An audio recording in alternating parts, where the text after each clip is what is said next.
Uranium contamination is a long-standing issue, going back generations. In 1979, an estimated 100 million gallons of radioactive waste spilled from a dam into Navajo waterways.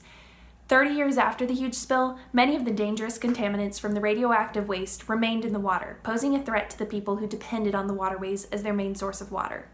This is from two articles, one by Linda Richards titled Uranium Mining Banned on Navajo Lands, and one by Winona LaDuke titled Navajos Ban Uranium Mining.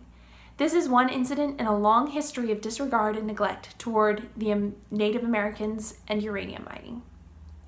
In order to understand the depth of this issue, I'm going to delve into the history and background of uranium mining, then talk about the health hazards of uranium, and close with some personal stories of people who've been affected by uranium mining.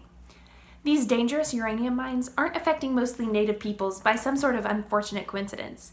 Though some were unaware of the dangers of uranium, if you'll look closely, you'll find interesting stories like the Diné or Navajo creation story that prophesies great danger if the yellow dust of uranium is dug out of the ground. This story was mentioned by Richards. As early as 1982, uranium mining was banned in Virginia because officials were concerned that the waste was hazardous. This is from an article titled U.S. Supreme Court to Hear Uranium Mining Ban Case. Over 20 years later, the Diné tried to propose a similar bill, which would ban uranium mining on their reservations.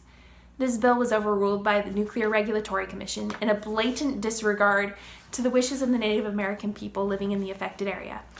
This is from both LaDuke and Richards' articles, but then LaDuke goes on to say that President Bush's administration proposed an energy bill in 2005 that would subsidize uranium mining, increasing the incentive for the dangerous and unwanted mines on Native American land. Then, in 2009, the U.S. government banned the opening of new uranium mines on 1 million acres of federal land around the Grand Canyon. The purpose of the ban was so that the government could study the effects of the current mines on the watershed and the wildlife in the area, and the ban could even be extended up to 20 years, according to the article titled U.S. Uranium Mining Ban. While governments and officials were recognizing the dangers of uranium and taking steps to protect wildlife, the Navajo people's attempts to protect themselves and their communities were being completely disregarded. Indigenous people across the world are disproportionately impacted by uranium mining, as LaDuke and Richards agree that they're the greatest source of world uranium. Their governments, like the U.S. government, would rather turn a blind eye to the dangers of uranium contamination and continue to make money off minorities in a clear example of environmental racism. Now, there are thousands of contaminated sites on tribal land that are just sitting there, endangering the communities that they're in. According to Richards, in 2007, there were over 1,200 contaminated sites on tribal lands. As of 2017, and Laurel Morales' article titled, For Some Native Americans, Uranium Contamination Feels Like Discrimination, the Environmental Protection Agency, or EPA, had cleaned up less than 2% of all contaminated sites. These contaminated sites are truly dangerous to the people living near them. Because of rainwater runoff, uranium dust and byproducts can end up in nearby wells or waterways, endangering the Native American communities nearby that depend on those waterways as their main source of water.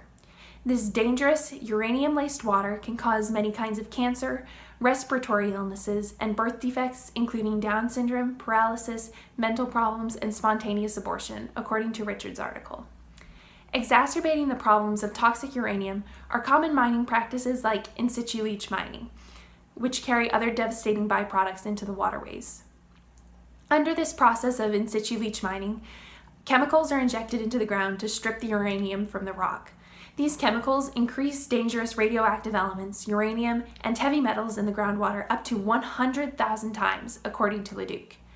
Then, the people in the area, often Native Americans, aren't just dealing with toxic uranium, but other dangerous chemicals caused by the irresponsible mining technique. There are many stories of the people who've been affected by uranium contamination. Laurel Morales recounts some of them, and she discusses one instance where in Wyoming, along the Wind River, at least 14 women out of a community of 100 had had hysterectomies, breast cancer, or other cancer-related surgeries.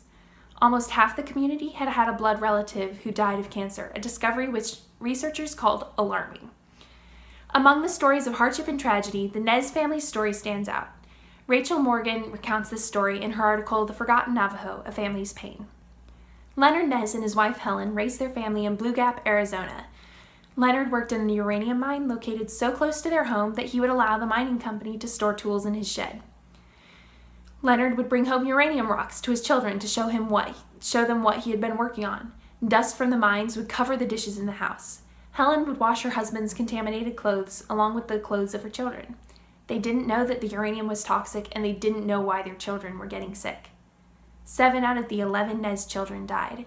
1 was a miscarriage, and the other 6 died from a disease called Navajo neuropathy, which has been now linked directly to uranium contamination. Even generations later, uranium still claimed lives, as Helen's great-grandson died of the same disease. Despite the clear dangers associated with uranium, there are still heavily contaminated sites located near Native Americans.